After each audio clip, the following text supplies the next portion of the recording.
Ngayon, sinasabi ni Baste na nagkakaroon ng threat sa kanilang pamilya sapagkat alam naman nating lahat na ang nagpatuloy ng paglaban sa komunista pagkatapos ni Pangulong Rodrigo Roa Duterte ay si Inday Sara Duterte, ang ating Vice President. Sumasang-ayon po ba kayo doon? Wala po akong personal knowledge, sir. Ay, bakit po kayo walang personal knowledge? Eh, yun po ang sumunod na assignment ng ating Vice Presidente pagkaupo niya. Siya po ang nag-take over ng NTF-ELCAC. Hindi po alam ng NBI yun. I'd like to interject before we go on a break. You may proceed, sir. Maraming salamat po, Ginoong Tagapamahala ng Hukom at sa ating Ginoong Pangulo. Maaari po ba makapagtanong sa ating mahal na saksi? Opo, Your Honor. Maaari po. Ang una ko pong katanungan sana ay taga saan po kayo na lugar, na probinsya? Tacloban, sir. Tacloban. Tacloban City, Opo. sir. Kayo po ngayon ay Regional Director ng NBI sa BARM. Yes, sir. Opo. Yun po ba ay isang promosyon para sa inyo na madala sa BARM? Dahil totoo po ba na kayo ang tinatawag na Golden Boy ngayon sa NBI? I cannot comment on that po, Your Honor. Kasi po ang Nasa BARM po ako. Wala ho ako ngayon sa Opo. main office, sir. promotion po ba yon? Yung napunta kayo sa BARM? Balita ko po kasi ilang beses na kayo na-promote sa NBI. 12 years na po kayo, no? Sa NBI. Yes, sir. Opo. Ilang beses na po kayo na-promote? Since na pumasok ko ako sa NBI, Opo. sir, from investigation 1, 2, 3 noong 2015, 2016. Well, nung mula ako na pumasok ako sa academy, from investigation 1 hanggang ngayon sa regional director, sir. Ilang beses po yan? Sa isang taon po, ha? Sa isang taon?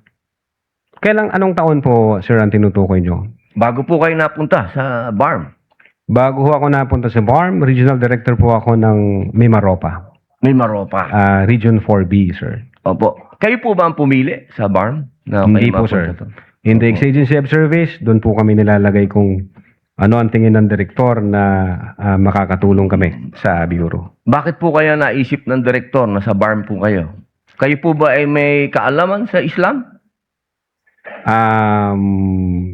Hindi ko po alam kung ano ang naging basis ng direktor, pero Kayo po mismo. Kayo po mismo.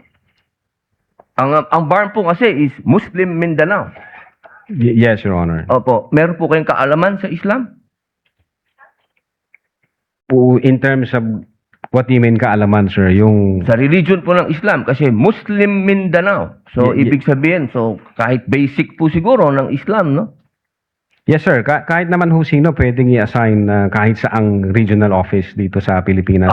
Di ba po parang Regional autonomy ang autonomous region ng Muslim Mindanao. So, kailangan man siguro kahit paano meron kayong kaalaman sa Islam. Konti siguro, sir. Ano po yung konti na yun? Well, isa po akong Kristiyano at hindi ko ho malalaman yung kabuuan nung Siguro po dapat meron kayong basic din na knowledge ng Islam, ano? Sa pangalawang tanong po, okay na po yun. Pangalawang tanong po, meron po ba kayong, sa tagal nyo po, sa NBI, 12 years, meron po ba kayong na-encounter na kaso ninyo sa NBI? Kayo po mismo na-filean ng kaso?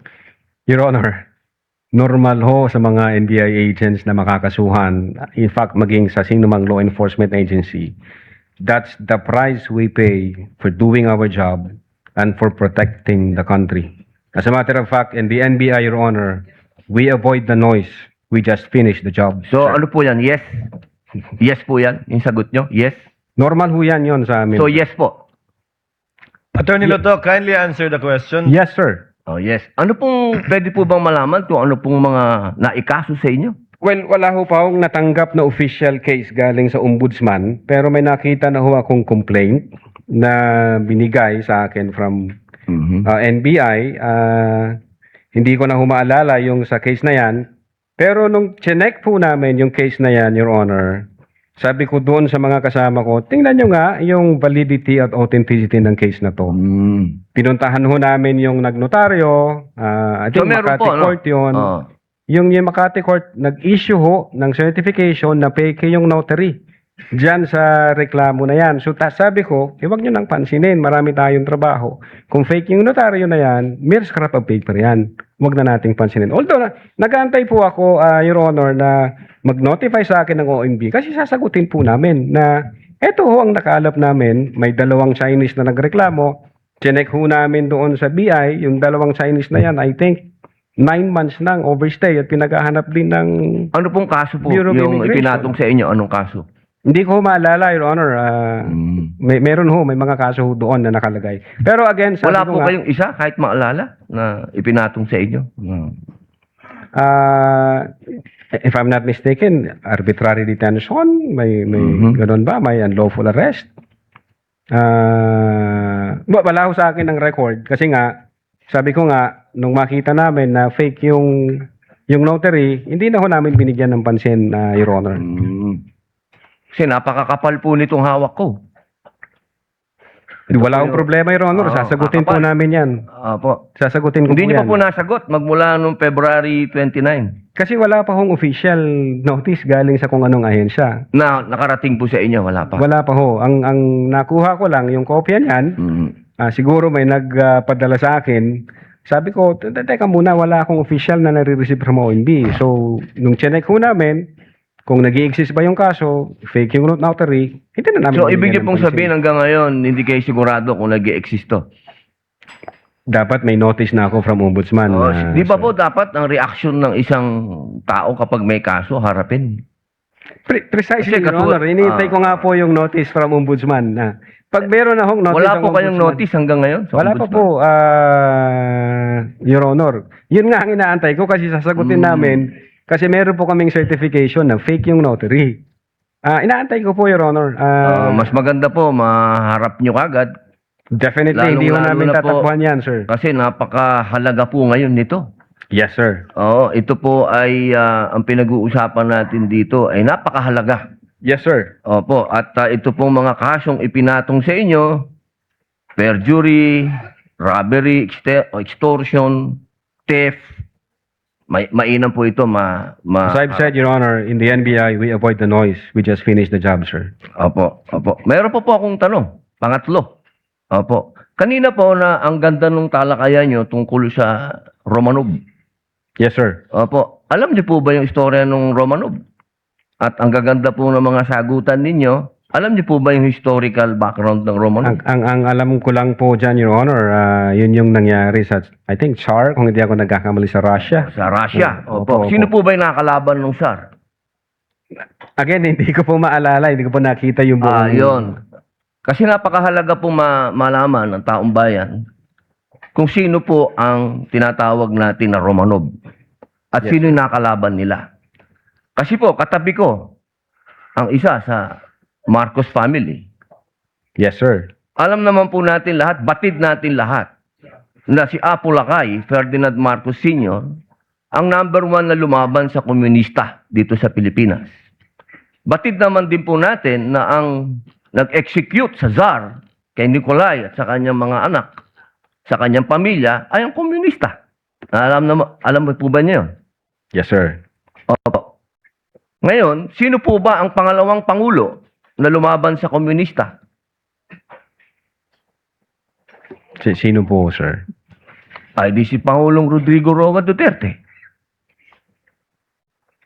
Hindi ba po dapat isipin natin yung Romanov ay tungkol sa threat na pumapasok sa mga pamilya na mga namumuno dito sa ating bayan na lumalaban sa komunista. Komunista po ako Gusto ko lamang pong alamin ninyo. Yes, sir. Well, insofar as the investigation on the issue of whether or not may Romanov or operation of Romanov, ang sabi ko po kanina, nasa intelligence service po namin yan, at I think ang makakasagot po niyan, Your Honor, yung director po namin. Opo, kasi nabanggit nyo kanina sa usapan po ninyo, si Baste. Yun po yung... Sinasabi nyo po kasi kanina, sa usapan po ninyo, sa napakagandang usapan na yung Romanov, hindi na ipapaliwanag kasi kung ano ba yung ugat nun. Napakahalaga po na alam natin yung ugat. Si Presidente Marcos Sr. ang lumaban sa komunista, kaya nagkaroon ng threat noong 1986. Yes, sir.